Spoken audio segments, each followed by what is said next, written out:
नमस्कार। और the deep dive में आपका स्वागत है। आज हमारे पास एक बहुत ही दिलचस्प तुलना है। हम देख रहे हैं भारतीय ऑटोमोबाइल बाजार की दो सबसे चर्चित एसयूवीज, नई टाटा सियरा और किया सेल्टोस। हमारे सामने 26 दिसंबर 2025 का एक लेख है जो इन दोनों की तुलना करता है। हम्म। अब देखिए, लेख ये साफ कहता है कि टाटा सियरा एक शानदार गाड़ी है, इसमें कोई शक नहीं है। हर तरफ उसकी तारीफ हो रही है। बिल्कुल। लेकिन आज हम जो करने जा रहे हैं वो थोड़ा अलग है। हम ये देखेंगे कि ये दो गाड़ियां असल में दो अलग अलग प्रोडक्ट फिलॉसफी को कैसे दिखाती हैं। हमारा मिशन है उन 6 खास फीचर्स को समझना जो सेल्टोस में तो हैं पर सियरा में नहीं, और ये देखना कि ये छोटी छोटी बातें हमें क्या सिखाती हैं। ये एक बहुत ही अच्छा नजरिया है, क्योंकि ये सिर्फ एक फीचर लिस्ट की तरह नहीं है। ये एक तरह से इंजीनियरिंग और कस्टमर को समझने की लड़ाई है। एक तरफ टाटा है जो सियरा के साथ एक मजबूत, एक प्रीमियम अनुभव देने पर फोकस कर रही है। राइट। और दूसरी तरफ किया है जो सेल्टोस के साथ ज्यादा से ज्यादा विकल्प और छोटी छोटी सहूलियतें देने पर जोर दे रही है। तो सवाल ये नहीं है कि कौन सी गाड़ी बेहतर है, बल्कि ये है कि कौन सी फिलॉसफी खरीदार को ज्यादा आकर्षित करती है। तो चलिए फिर पहली डिटेल से ही शुरू करते हैं। एक ऐसी चीज जिसे हम शायद नोटिस भी ना करें जब तक कि हमें उसकी जरूरत ना पड़े।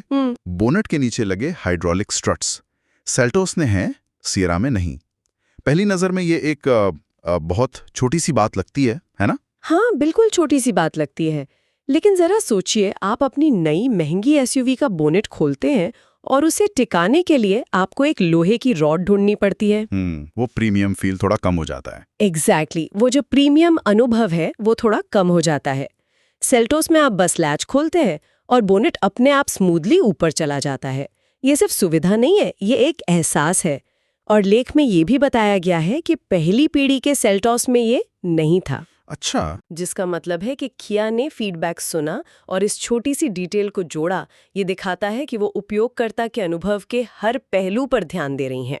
तो मतलब ये एक सिग्नल है कि अगर एक कंपनी इतनी छोटी सी चीज पर ध्यान दे रही है तो शायद उसने बड़ी चीजों पर भी उतना ही ध्यान दिया होगा। पर कोई ये भी तो कह सकता है कि टाटा ने शायद इस पर पैसे बचाने के बजाय कहीं और लगाए होंगे, जैसे सेफ्टी या बिल्ड क्वालिटी में। ये एक बहुत अच्छा पॉइंट है और शायद यही सच भी हो। टाटा की प्राथमिकता शायद एक मजबूत ढांचा बनाने पर ज्यादा रही हो, लेकिन यहाँ बात प्राथमिकता की ही है। किया की फिलॉसफी ये कहती है कि प्रीमियम अनुभव हर छोटे छोटे इंटरैक्शन से बनता है। जब आप सुबह वॉशर फ्लूइड चेक करने के लिए बोनेट उठाते हैं, तब से लेकर खैर गाड़ी के अंदर बैठने तक। और शायद यहीं से हमारा अगला पॉइंट जुड़ता है। सही कहा, उस सुविधा वाली फिलॉसफी को गाड़ी के अंदर ले जाते हैं। लेख में ड्राइवर सीट का जिक्र है, दोनों में पावर्ड सीट्स हैं जो कि बहुत अच्छी बात है। लेकिन सेल्टोस में है 10वें पावर एडजस्टमेंट और सियारा में 6वें। अब फिर से ये सिर्फ नंबर्स का खेल लग सकता है। 4 ज्यादा एडजस्टमेंट असल में क्या करते हैं? ये सवाल बहुत वाजिब है। देखिए, 6वें एडजस्टमेंट में आपको मिलता है सीट आगे पीछे, ऊपर नीचे और बैकरेस्ट का एंगल। ये स्टैंडर्ड है। ओके। लेकिन सेल्टोस के 10वें एडजस्टमेंट में जो 4 एडिशनल चीजें हैं वो गेम चेंजर हो सकती हैं। लेख के मुताबिक इसमें सीट कुशन का एंगल और सबसे जरूरी लंबर सपोर्ट के लिए इलेक्ट्रिक एडजस्टमेंट शामिल है। ओके, लंबर सपोर्ट मतलब कमर के निचले हिस्से का सपोर्ट। बिल्कुल। जो लोग रोज घंटों गाड़ी चलाते हैं या जिन्हें कमर दर्द की शिकायत रहती है, उनके लिए ये सिर्फ लग्जरी नहीं है, ये अर्गोनॉमिक्स का एक बहुत जरूरी हिस्सा है। सही लंबर सपोर्ट आपको लंबी यात्राओं पर थकान और दर्द से बचाता है। तो यहाँ किया सिर्फ फीचर्स नहीं बेच रही है, वो एक तरह से लंबी अवधि का आराम और स्वास्थ्य बेच रही है। ये दिखाता है कि वो उस ड्राइवर के बारे में सोच रही हैं जो अपनी जिंदगी का एक बड़ा हिस्सा गाड़ी में बिताता है। मतलब आराम की गहराई में सेल्टोस थोड़ी आगे निकल जाती है। तो ये एक और उदाहरण है जहां सेल्टोस उपयोगकर्ता के बहुत ही खास व्यक्तिगत अनुभव पर ध्यान दे रही है। अब तक हमने जिन 2 पॉइंट्स की बात की है वो सुविधा और आराम के बारे में थे, लेकिन लेख में एक ऐसा पॉइंट भी है जो बहुत गंभीर है, और वो है सुरक्षा। हाँ, और यहाँ इन दोनों कंपनियों की फिलॉसफी का अंतर सबसे ज्यादा साफ नजर आता है। बात हो रही है इमरजेंसी में बूट से बाहर निकलने के तरीके की। इसे थोड़ा समझते हैं। लेख बताता है कि दोनों एसयूवीज में आजकल के ट्रेंड वाले फ्लश टाइप डोर हैंडल्स हैं और सियरा में पावर्ड टेलगेट भी है। अब कल्पना कीजिए एक ऐसी स्थिति की जहां गाड़ी की पूरी इलेक्ट्रॉनिक्स फेल हो जाती है, दरवाजे के ताले और हैंडल काम करना बंद कर दें। तो कोई भी अंदर फंस सकता है। हाँ बिल्कुल। और यहीं पर सेल्टोस एक ऐसा समाधान देती है जो बहुत पुराना लेकिन भरोसेमंद है, एक मैनुअल इमरजेंसी बूट रिलीज। लेख में इसकी प्रक्रिया भी समझाई गई है। अगर कोई अंदर फंस गया है तो उसे पीछे की सीट से बूट में जाना है, चाबी से फिजिकल की निकालनी है और उसे बूट के अंदर एक स्लॉट में डालकर घुमाना है। बूट मैनुअल रूप से खुल जाएगा। सुनने में तो ये एक फुल प्रूफ प्लान लगता है, लेकिन क्या ये प्रैक्टिकल है? मान लीजिए कोई पैनिक में है, क्या उसे ये सब याद रहेगा? सिएरा में भी तो एक इलेक्ट्रिक इमरजेंसी रिलीज है, क्या एक बटन दबाना ज्यादा आसान नहीं होता? यहीं पर फिलॉसफी का टकराव है। सिएरा का जो इलेक्ट्रॉनिक इमरजेंसी रिलीज बटन है वो भी तो उसी इलेक्ट्रॉनिक सिस्टम का हिस्सा है जो फेल हुआ है। अच्छा। लेख यही सवाल उठाता है कि क्या एक जटिल इलेक्ट्रॉनिक विफलता की स्थिति में ये सेकेंडरी सिस्टम काम करेगा? किया का दृष्टिकोण अलग है। वो मानते हैं कि जब इलेक्ट्रॉनिक्स फेल हो तो आपका बैकअप पूरी तरह से मैकेनिकल होना चाहिए। ये टेक्नोलॉजी पर भरोसे का सवाल है। क्या आप एक इलेक्ट्रॉनिक बैकअप पर भरोसा करेंगी या एक ऐसे सिस्टम पर जो बिजली पर निर्भर ही नहीं है? ये सिर्फ इंजीनियरिंग का फैसला नहीं है, ये उपयोगकर्ता को मानसिक शांति देने का भी सवाल है। वाह, ये तो वाकई सोचने वाली बात है। एक फेल सेफ मैकेनिकल सिस्टम बनाम एक फेल ओवर इलेक्ट्रॉनिक सिस्टम। चलिए, इस गंभीर विषय से अब थोड़ा गियर बदलते हैं। सचमुच में अब बात करते हैं परफॉर्मेंस की। लेख के अनुसार दोनों गाड़ियों में दमदार टर्बो पेट्रोल इंजन है। हाँ, पावर के मामले में दोनों ही बहुत सक्षम हैं, लेकिन फिर से कहानी इंजन में नहीं बल्कि गियर बॉक्स में है।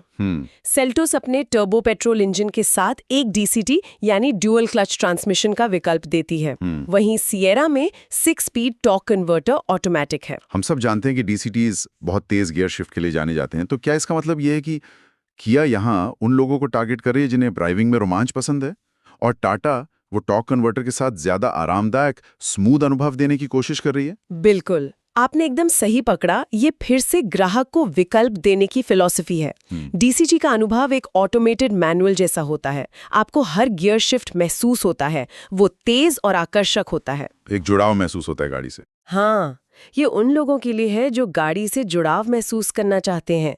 वहीं टॉर्क कन्वर्टर मक्खन जैसा स्मूथ होता है। शहर के बम्पर टू बम्पर ट्रैफिक में वो ज्यादा आरामदायक महसूस हो सकता है। तो किया कह रही है आपको रोमांच चाहिए, हमारे पास डीसीटी है। टाटा कह रही है हम आपको एक आरामदायक और प्रीमियम अनुभव देंगे। लेकिन किया यही नहीं रुकती। लेख में एक और गियर बॉक्स का जिक्र है जो सिर्फ सेल्टॉस में मिलता है, IMT, इंटेलिजेंट मैनुअल ट्रांसमिशन। ये तो बहुत ही अनोखी चीज है। ये किया कि सबके लिए कुछ ना कुछ वाली फिलॉसफी का मतलब शिखर है। IMT असल में एक क्लचलेस मैनुअल है। आपको गियर खुद बदलने का पूरा कंट्रोल मिलता है, लेकिन क्लच का कोई झंझट नहीं। कोई झंझट नहीं। ये उन ड्राइवरों के लिए है जिन्हें मैनुअल चलाने का मजा तो चाहिए, लेकिन शहर के ट्रैफिक में बार बार क्लच दबाकर उनका बायां पैर थक जाता है। तो वो एक बहुत ही खास तरह के ग्राहक की जरूरत को पूरा कर रहे हैं। हाँ, और इसके विपरीत टाटा अपनी सिएरा में 1.5 लीटर टर्बो पेट्रोल इंजन सिर्फ टॉप अकम्प्लिश्ड प्लस वेरिएंट में देती है, और वो भी सिर्फ टॉर्क कन्वर्टर ऑटोमेटिक के साथ। ओके। उनकी रणनीति साफ है, हमारा सबसे अच्छा इंजन हमारे सबसे अच्छे गियरबॉक्स के साथ हमारे सबसे अच्छे वेरिएंट में मिलेगा। ये एक सरल प्रीमियम पेशकश है। किया एक बाजार की तरह है जहां हर तरह के ग्राहक के लिए एक दुकान है। टाटा एक बुटीक की तरह है जहां उन्होंने आपके लिए सबसे अच्छी चीज चुन के रखी है। बाजार बनाम बुटीक, ये बहुत अच्छी उपमा है। और जब बाजार की बात आती है तो वहां रंग भी बहुत होते हैं, जो हमें हमारे आखिरी पॉइंट पर लाता है। ये शायद सबसे कम महत्वपूर्ण लगे, लेकिन कई लोगों के लिए ये बहुत मायने रखता है, रंगों का विकल्प। हाँ, इसे हल्का फुल्का पॉइंट समझना एक गलती होगी। कार खरीदना एक बहुत ही भावनात्मक फैसला होता है, और रंग आपकी पर्सनैलिटी को व्यक्त करने का एक तरीका है। लेख के अनुसार सेल्टोस 10 मोनोटोन रंगों में आती है, जबकि सिएरा सिर्फ 6 में। तो अगर कोई ऐसा है जिसे अपनी कार ऐसी चाहिए जो सबसे अलग दिखे, तो सेल्टॉस में उनके लिए ज्यादा विकल्प हैं। लेकिन जो लोग ज्यादा क्लासिक और शांत रंग पसंद करते हैं, शायद उनके लिए सिएरा की सीमित पैलेट ही एक खूबी हो सकता है, बिल्कुल हो सकता है। लेकिन ज्यादा विकल्प देना हमेशा एक सुरक्षित दाव होता है। ये दिखाता है कि ब्रांड सिर्फ इंजीनियरिंग और परफॉर्मेंस पर ही नहीं, बल्कि ग्राहक की व्यक्तिगत पसंद पर भी ध्यान दे रहा है। ये पूरी कहानी को एक साथ जोड़ता है, हाइड्रोलिक स्ट्रट्स से लेकर सीट एडजस्टमेंट, गियरबॉक्स के विकल्प और अब रंगों तक। किया की कहानी विकल्पों और छोटी छोटी डिटेल्स के इर्द गिर्द घूमती है। तो इस पूरी बातचीत का निचोड़ क्या है? अगर हम इन सभी पॉइंट्स को एक साथ देखें तो क्या तस्वीर उभरती है हमारे सामने? तस्वीर ये है कि टाटा सेरा एक मजबूत, शानदार और प्रीमियम गाड़ी है, जिसकी अपनी एक स्पष्ट पहचान है। ये एक किले की तरह है, सुरक्षित, मजबूत और सोच समझकर बनाया गया है।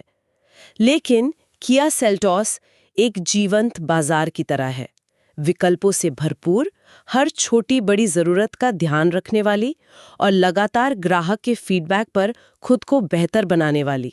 इसका मतलब है कि चुनाव असल में गाड़ी का नहीं बल्कि फिलॉसफी का है। क्या खरीदार एक ऐसा प्रोडक्ट चाहता है जो बेहतरीन तरीके से क्यूरेट किया गया हो, जहां सारे फैसले उसके लिए पहले ही ले लिए गए हों, या फिर वो एक ऐसा प्रोडक्ट चाहता है जो उसे अपनी जरूरतों और पसंद के हिसाब से ढालने के लिए ढेर सारे विकल्प दे? बिल्कुल, और ये भारतीय बाजार के लिए बहुत अच्छी बात है। ये दिखाता है कि बाजार अब इतना परिपक्व हो गया है कि यहाँ दो बिल्कुल अलग-अलग सफल फिलॉसफी एक साथ मौजूद रह सकती हैं। अंत में इससे ग्राहक का ही फायदा है, क्योंकि अब उनके पास ऐसे विकल्प है जो न सिर्फ उनके बजट बल्कि उनकी सोच और जीवन शैली से भी मेल खाते हैं। ये वाकई एक दिलचस्प नजरिया है। तो इस चर्चा को समाप्त करने से पहले हमारे सुनने वालों के लिए एक विचार छोड़ जाते हैं। इन सभी विशेषताओं को ध्यान में रखते हुए कुछ सुविधा के बारे में, कुछ सुरक्षा के बारे में और कुछ सिर्फ ड्राइविंग के आनंद के बारे में सोचने के लिए एक सवाल यह है कि किसी भी प्रोडक्ट में, चाहे वो कार हो, फोन हो या कुछ और, कौन सी छोटी, अक्सर अनदेखी की जाने वाली डिटेल ने कभी आपका दिल पूरी तरह से जीत लिया है या आपको उससे हमेशा के लिए दूर कर दिया है?